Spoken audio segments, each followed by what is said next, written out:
अस्सलाम वालेकुम। आज जो हम बात कर रहे हैं वो चैप्टर नंबर 7 की बात करेंगे, और चैप्टर नंबर 7 में हमने टाइप्स ऑफ एंटरप्राइजेस की पहले देख ली है, और intellectual property rights and protection का भी हमने जो टॉपिक है वो कवर कर लिया। अब हम देख रहे हैं regulatory requirements to register an enterprise in Pakistan with special emphasis on export firms.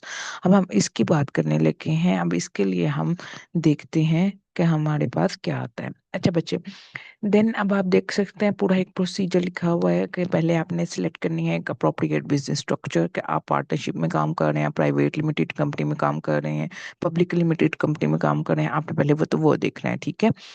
इसके बारे में पिछली मैंने पूरी एक डिटेल वीडियो बनाई हुई है टाइप ऑफ एंटरप्राइजेस के, आप पहले जाके उसको सर्च कीजिएगा, पहले उसको जाके देखना है आपने कि पार्टनरशिप क्या होती है, प्राइवेट लिमिटेड या सोल ओनर, पब्लिक लिमिटेड, क्या क्या है। तो फिर आपको, अब आपने वो एक सिलेक्शन कर ली, आपने अपनी कंपनी डेवलप कर ली, अब आपने registration with SECP securities and exchange commission of Pakistan के साथ आपने रजिस्ट्रेशन करवानी है।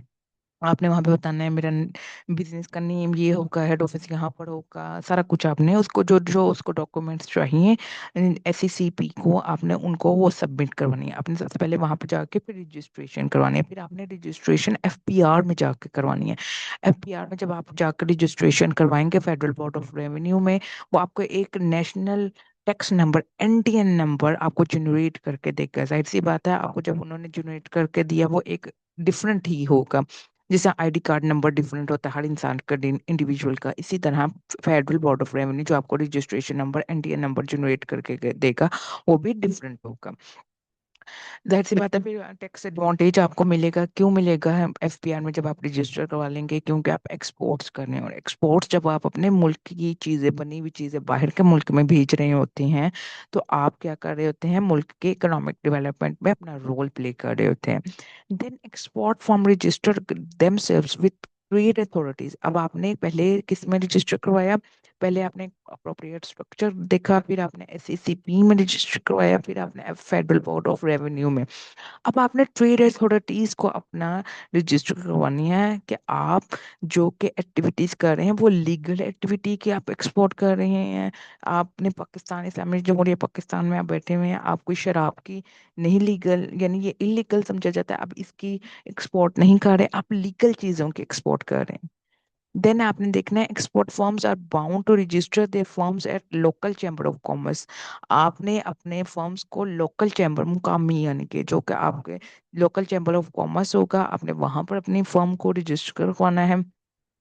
देन एक्सपोर्ट फर्म्स ने क्या करना होता है? उन्होंने एक बैंक अकाउंट ओपन करवाना है, क्योंकि आपको, आप चीजें बेच रहे हैं, आपको फॉरेन रिसीव्स दूसरे मुल्क में बेच रहे हैं, तो आपके दूसरे मुल्क के आपके जो करेंसी है, आप दूसरे मुल्क की करेंसी आपको मिलेगी।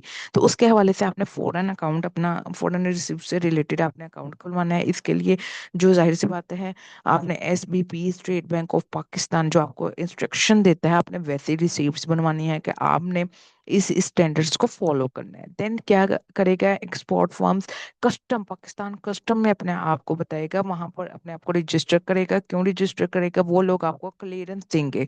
क्लियरेंस किस चीज की देंगे? कि आप लोगों ने क्लियर करवाया है अपने डिपार्टमेंट, पाकिस्तान कस्टम में आपने अपना सामान क्लियर करवा के शिपमेंट की है। देन देर सी बात है, शिपमेंट की ना, यहाँ चलें कि किसी भी वे में, एयर वे में या वाटर वे में, किसी भी वे में आपने, यानी शिपमेंट आपकी जा रही है, आपके जो प्रोडक्ट्स हैं आपके दूसरे मुल्क में जा रही है शिपमेंट, तो आपने वो कैसे, पहले वो क्लियर होगा? वो कहाँ पे क्लियर होगा? वो पहले जो एक्सपोर्टर है उसके पोर्ट पे क्लियर होगा, उसकी बंदरगाह से क्लियर होके अगली बंदरगाहों पे जाएगा, अगले मुल्क की। तो आपने पहले एक्सपोर्ट फॉर्म्स ने कहाँ पर, फिर इसके लिए पाकिस्तान कस्टम में आपने अपने आप को रजिस्टर करवाना है। रजिस्टर करवाने से क्या होगा? आपका जो गुड्स हैं वो आपके क्लियर हो जाएंगी।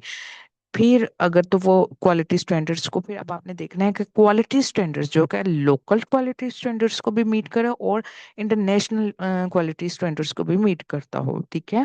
दोनों, आप दो मुल्कों के दरमियान में तिजारत हो रही है, तो वो तिजारत उस टाइम ही सक्सेसफुल होगी ना कि जब तक वो इम्पोर्टर तक पहुंचेगी, उसके क्वालिटी स्टैंडर्ड्स को मीट कर रही होगी।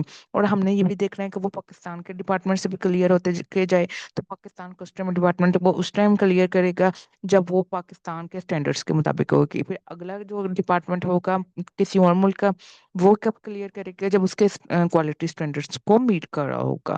تو یہ آپ نے دھیان رکھنا ہے. یہ آج کے لیے اتنی ویڈیو میں نے رکھی ہے.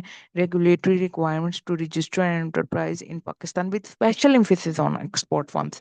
اسپیشل ایمفیسس ہمیں کہا گیا تھا ہم نے ایکسپورٹ فارم کو مد نظر رکھنا ہے. یہ سارے پروسیس کس کے تھے؟ یہ پروسیس اس کے تھے کہ انہوں نے کس کو مد نظر رکھنا تھا؟ انہوں نے ایکسپورٹ فارمس کو مد نظر رکھنا تھا. آج کے لیے اتنا ہی. جزاک اللہ. اللہ حافظ.